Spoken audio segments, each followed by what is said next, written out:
All right, so today we're going to put a name to something you've probably seen a million times online. We're talking about the neurotic platform intellectual.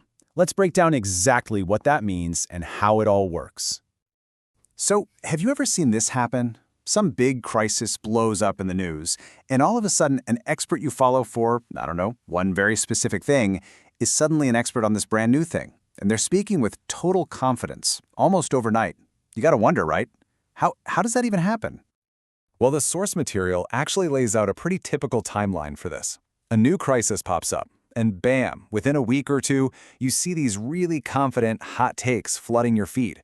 But here's the kicker. The actual research, the citations, the real evidence to back it all up, that stuff often doesn't show up for weeks, long after that first take has already done its numbers. So that gets you thinking, right? Is this just a bunch of people with big egos? Or is there something else going on here? Something, deeper?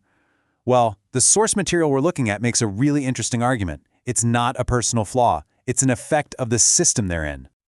Okay, so let's start by actually giving this whole thing a name. In this first part, we're going to look at the very specific style that gets created by all this crazy online pressure.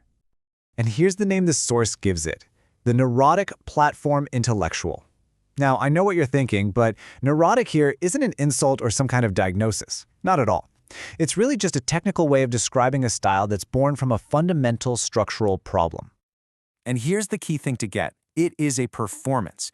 You've got an expert who feels this immense pressure to have a new, authoritative take on something, but at the same time, they're often learning about the topic in real time, just like the rest of us.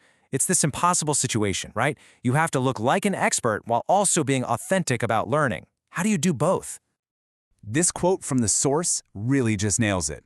It says, this isn't a defect of persons. In other words, we're not talking about bad people here. No, this is a structural effect. It's the system itself that's shaping how everyone acts online. And this is so important to remember.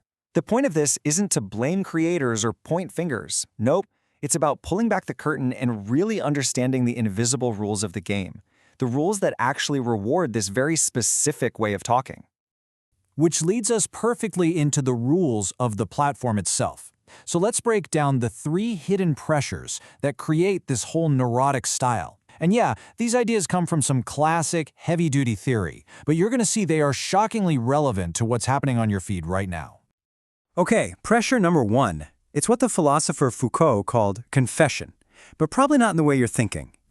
So, in the world of online platforms, confession is this nonstop pressure to share everything, to learn in public. All your little updates, your random thoughts.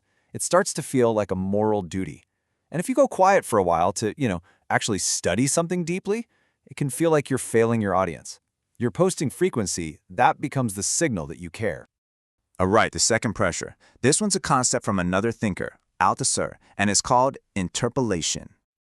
So what's interpolation? Well, think of it like the platform hailing you. Like a cop yelling, "Hey, you," on the street. It's every notification that says you've been tagged in a post. The platform is literally calling you out, naming you as the expert, and basically demanding that you speak up right now. So you're forced to perform competence, whether you actually have it yet or not.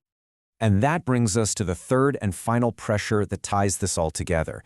This idea comes from the sociologist Erving Goffman, and it's called stage collapse. Now, this one explains an experience I think we've all had online. So in real life, right, we have a front stage. That's our polished, finished work. And a backstage where all the messy drafts and rehearsals happen. But online platforms, they just smash those two together. All of a sudden, your rough thoughts, your notes in progress, they get treated like a final, polished argument. Your warm-up is mistaken for the main event. So you've got these 3 huge pressures. How do they all fit together? Well, in this next section, we're going to see how confession, interpolation, and stage collapse combine to create what the source calls the confidence engine. And look, these aren't just, abstract academic ideas. When you put them together, they create a really powerful system. It's a system with very clear incentives, one that predictably rewards a very particular way of communicating. So this chart breaks it down into 2 different sets of rules. On the left, you've got what's called the generation regime. Think of this as the default setting for most platforms. It loves when the stage collapses, when there's lots of hailing, and when you post constantly. Being uncertain costs you. But on the right, you have the resistance regime. This is where you actually get rewarded for being careful, for marking your work as in progress, and where substance is what really counts. And the takeaway here is pretty stark. Because most platforms operate under those generation rules, acting super confident and posting all the time isn't some kind of moral failure. In that environment, it's actually the most rational way to survive and succeed. Okay, so now that we can kind of see the matrix, what do we do about it?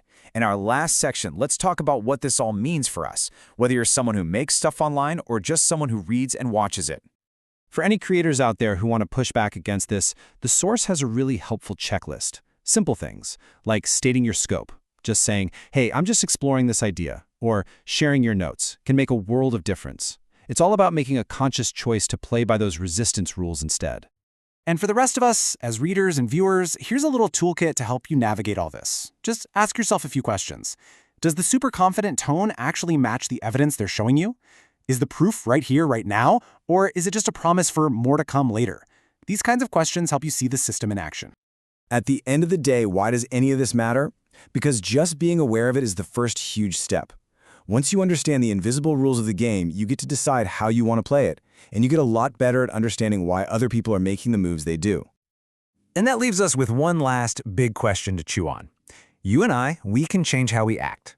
But if this really is a structural problem built into the platforms themselves, who has the power to change the rules of the game for everyone?